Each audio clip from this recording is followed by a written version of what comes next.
हम लोग कल छंद का संघटक पढ़े थे, संघटक तत्व, और पढ़े थे हम लोग छंद का डिफिनेशन। तो हम लोग जानेंगे कि छंद का जो संघटक तत्व है कौन कौन सा है। पहला हमारा होता है चरण और पाद, और दूसरा का हमारा होता है मात्रा। हम बताए थे कि इसके पहले जो हमारा संघटक तत्व होता है 8 गो होता है, लेकिन इस टाइम कितना कर दिया गया है, 7 गो कर दिया गया है। तो जो हमारा 7 गो है वो हमारा एक क्रम था। क्रम जो था, क्रम को मात्रा में जोड़ दिया है।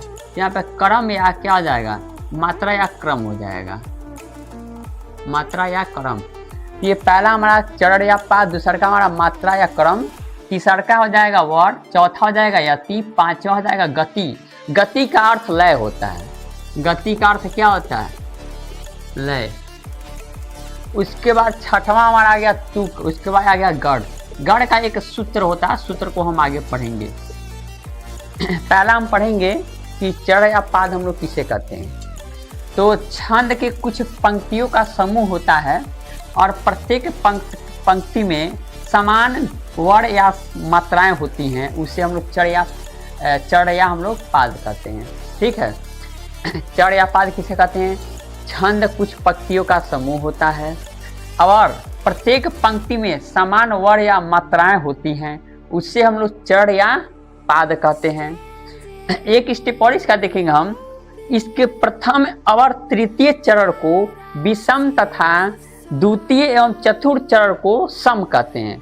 इसमें पूछेगा चरण और पाद में कि सम किसे कहते हैं, विषम किसे कहते हैं। तो इसके प्रथम एवं तृतीय चरण को विषम कहते हैं। जो प्रथम स्टेप होता है और जो थर्ड स्टेप होता है उसको हम लोग क्या कहते हैं, उसको हम लोग विषम कहते हैं।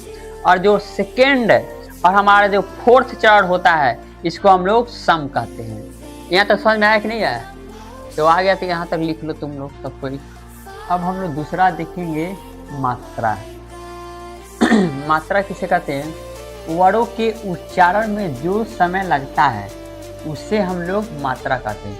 जैसे कोई हम लोग वर्ण उच्चारण कर रहे हैं, जैसे कोई नाम उच्चारण कर रहे हैं, भगवान का, श्री राम भगवान का, श्री कृष्ण भगवान का, हम लोग जब ये नाम उच्चारण करते हैं, उच्चारण करते समय हमको कुछ समय लगता है, उसी को हम लोग मात्रा कहते हैं। मात्रा की वजह से हमको क्या लगता है, समय लगता है। अब तीसरा का हमारा होता है वर्ण। वर्ण किसे कहते हैं, ध्वनि की मूल इकाई को वर्ण कहते हैं। जो हमारा ध्वनि होता है, जो हम लोग बोल रहे हैं ये हमारा ध्वनि है, ये ध्वनि जो है इसका हम लोग, ये हमारा मूल इकाई है, इसको हम लोग क्या कहते हैं, वर्ण कहते हैं। वर्ण जो होता है, वर्ण छंद शास्त्र में वर्ण 2 प्रकार के होते हैं। जो हमारा छंद शास्त्र में वर्ण है वो 2 प्रकार के होता है। पहला हमारा होता है लघु, और दूसरा का हमारा होता है गुरु। लघु को हम 1 मात्रा लेते हैं, लघु में क्या लेते हैं, 1 मात्रा, और गुरु में 2 मात्रा। एक मात्रा का चिन्ह ऐसा होता है। ठीक है, 2 मात्रा लेंगे तीसरा चिन्ह लगाएंगे, 1 मात्रा लेंगे तीसरा चिन्ह लगाएंगे। लघु में कौन कौन सा आता है, अ, ई, उ, री, चंद्र बिंदी। जो चंद्र बिंदी ऊपर लगता है ना, इसमें भी हम 1 ही मात्रा को गिनेंगे। गुरु में क्या होता है, आ, बड़ी, बड़ाऊ, ए, ओ, औ। ये अनुस्वर विसर्ग युक्त संयुक्त वर्ण है। इसमें सब में हमारा 2-2 मात्रा को गिनेंगे। अब छत्री, त्र, अज्ञा, स्र, ये भी हमारा, इसमें भी सब में 2-2 मात्रा को गिनेंगे। कितने मात्रा गिनेंगे, 2-2 मात्रा। इसमें सब में 2-2 मात्रा लगे रहते हैं, इसलिए हम लोग इसको 2-2 मात्रा में गिनेंगे। ठीक है, मात्रा में ये क्या आता है, हमारा क्रम आता है। क्रम किसे कहते हैं, जो वर्णों को व्यवस्थित करता है, जो वर्णों को व्यवस्थित करता है उसे हम लोग क्या कहते हैं, क्रम कहते हैं। तो जो क्रम है, क्रम को किस में जोड़ दिया है, वर्ण में जोड़ दिया है। तो अब हम जो पढ़ेंगे, पहले 8 को पढ़ते थे, अब पढ़ेंगे हम लोग 7 को ही पढ़ेंगे। ठीक है, जो क्रम है किस में जोड़ा गया है, मात्रा में जोड़ दिया है।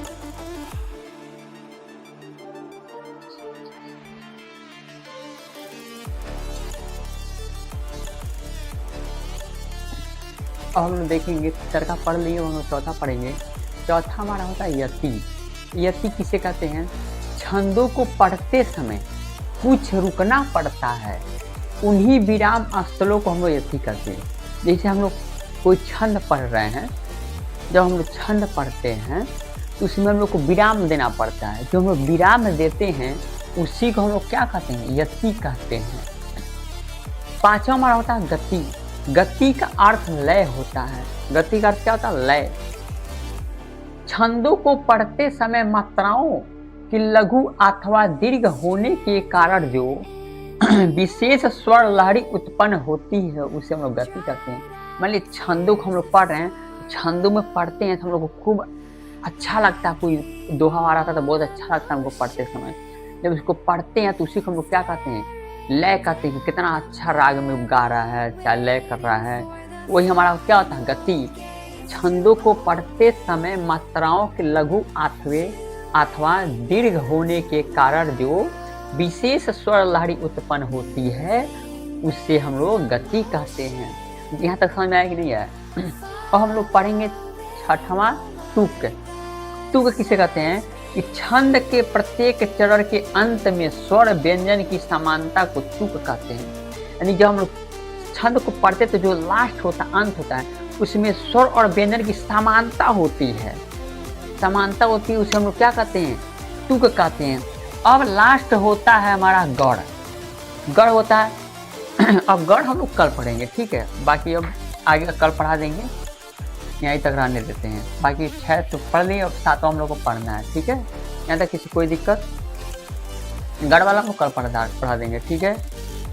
जो नहीं समझ में आएगा आप लोग पूछ सकते हैं फिर से कमेंट करके, अगर समझ में आएगा तो अच्छी बात है।